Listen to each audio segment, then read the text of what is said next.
Joining me now to talk about this is Michael Brennan. He's director of the NOAA Hurricane Center. Thanks for joining us. Great to be with you. What are we learning right now?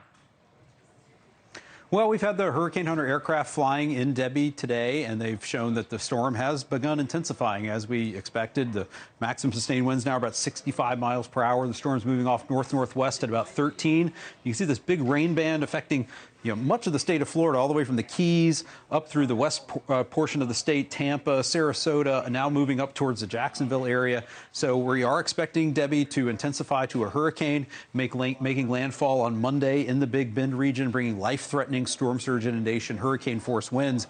Then we're expecting Debby to move very slowly across the southeastern United States for the next 3 or 4 days, leading to potentially catastrophic flooding across portions of coastal Georgia and coastal South Carolina as we go through the week. Yeah, I think we have to remember, even when it's not a Category 4 or Category 5 storm, if it's sitting there for a long time, even if it's a tropical storm, it can cause a lot of damage. What kind of damage are we expecting here?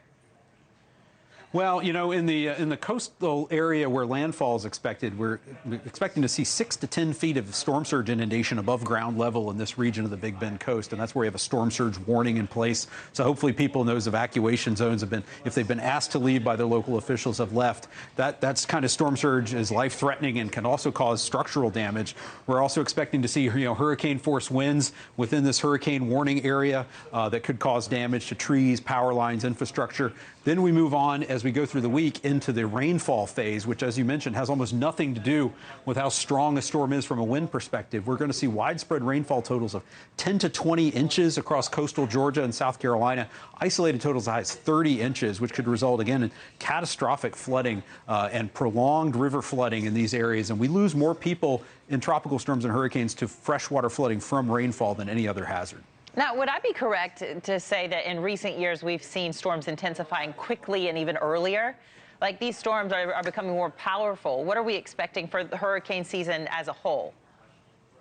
Well, we're expecting a very busy hurricane season in the Atlantic, and we're just moving into the peak of the season. Most of the storm activity is going to occur here in the next 2 to 3 months between August, September, and October. Conditions across the basin are quite favorable for storms to develop. We have very warm ocean waters. The atmosphere is looking favorable with the development of La Nina, so we're expecting above normal activity. It's already been a busy season. Debbie's going to likely become our second hurricane of the season. There's probably many more storms to come down the line. This is a great reminder for everybody in a hurricane-prone area. You need to be ready, have your plan in place, and be ready for what's going to be an active season. Yep, have those kits ready and 2 forms of communication if you can. Mike Brennan, director of the NOAA National Hurricane Center. Thanks for joining us. Appreciate your insight. Thanks for watching. Go to joinnn.com to find NewsNation on your screen. And don't forget to click the red subscribe button below to get more of NewsNation's fact-driven, unbiased coverage.